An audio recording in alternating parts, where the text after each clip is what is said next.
Анна Богданенко народилася в Узбекистані, виросла в Україні і довгий час майже нічого не знала про історію своєї родини.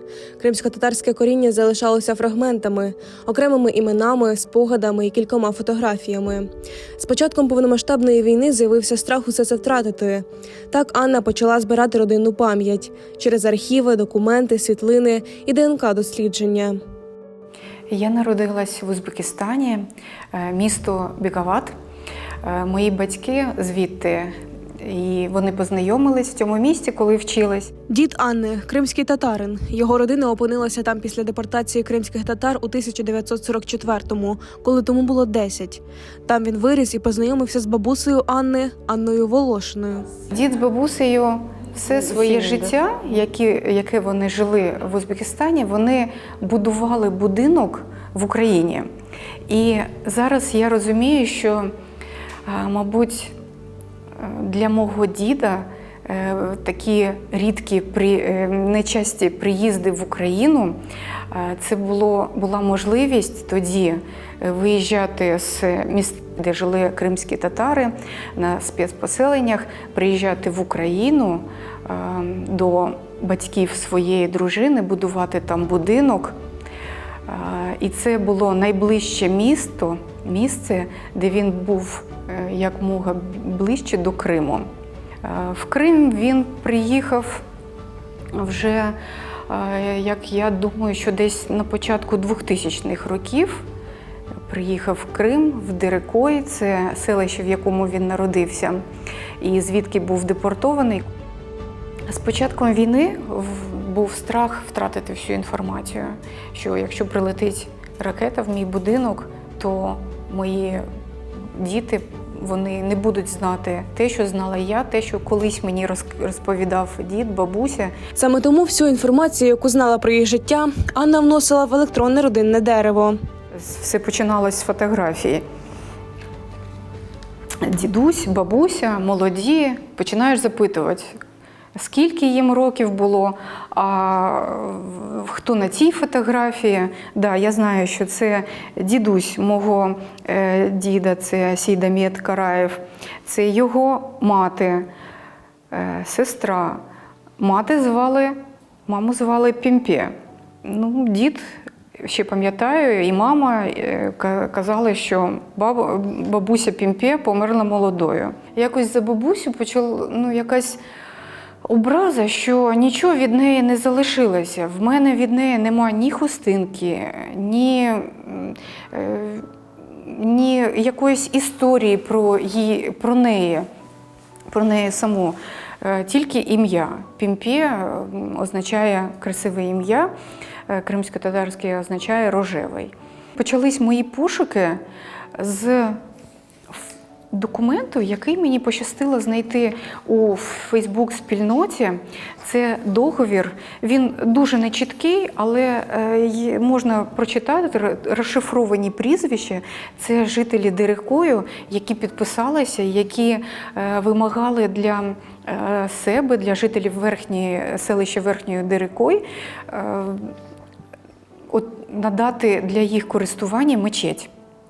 І серед них я знайшла прізвище Караєв Сейдамет. Я була рада побачити прізвище свого двоюрідного прадіда, що він був активною людиною в своєму селищі. І на минулому тижні, це спустя пару років, мені пощастило побачити, як він виглядав. Потім я почала досліджувати сайти Першої світової війни, де є перелік людей, які воювали. Відсортувавши по населеному пункту, по Дерекою, по прізвищу Кумуков, я знайшла Кумуков Артем.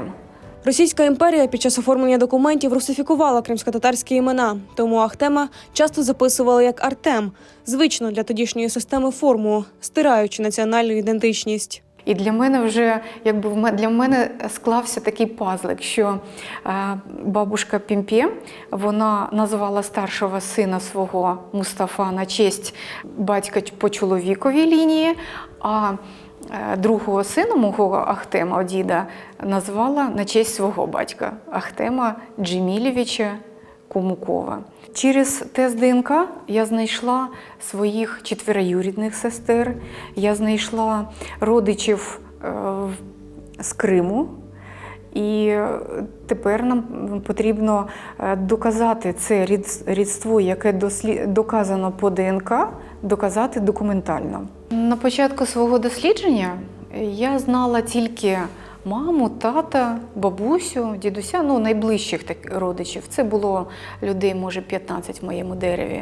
А наразі за 3 роки досліджень в мене вже 600 людей. Коли я почала цікавитись історією Криму, я дізналась про те, що один з моїх пращурів, Хомуков Асан, мав магазин в Ялті, наприклад.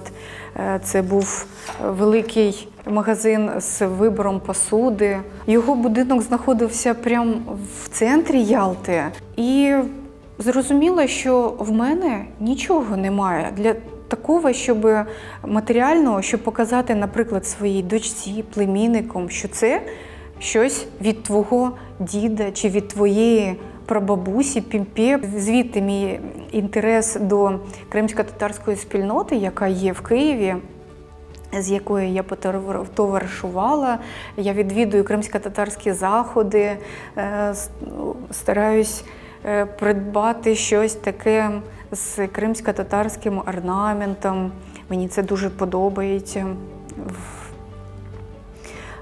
Наприклад, радію з того, що моя донька придбала собі першу феску. Тобто це якби те, що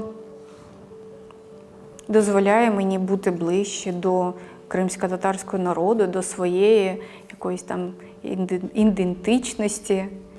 Це я роблю в пам'ять про свого дідуся, кримського татарина, який не мав змоги дізнатися, не мав змоги дізнатися про своїх дідів, про бабусь, не мав змоги прожити це життя в Криму.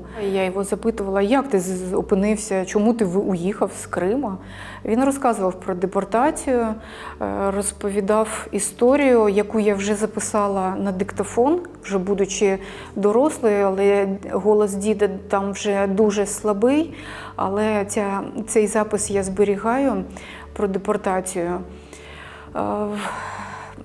Я це не відчувала, якийсь біль, як зараз це я відчуваю, коли нові випробування на долю кримсько-татарського народу знову прийшли.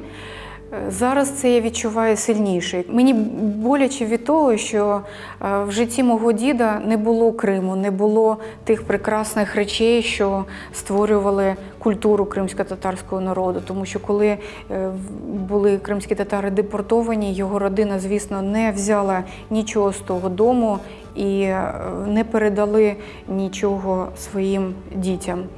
Для мене дослідження свого родоводу – це можливість побачити і розказати далі дітям, що їх пращури, прабабусі, прадідусі народилися на цій землі.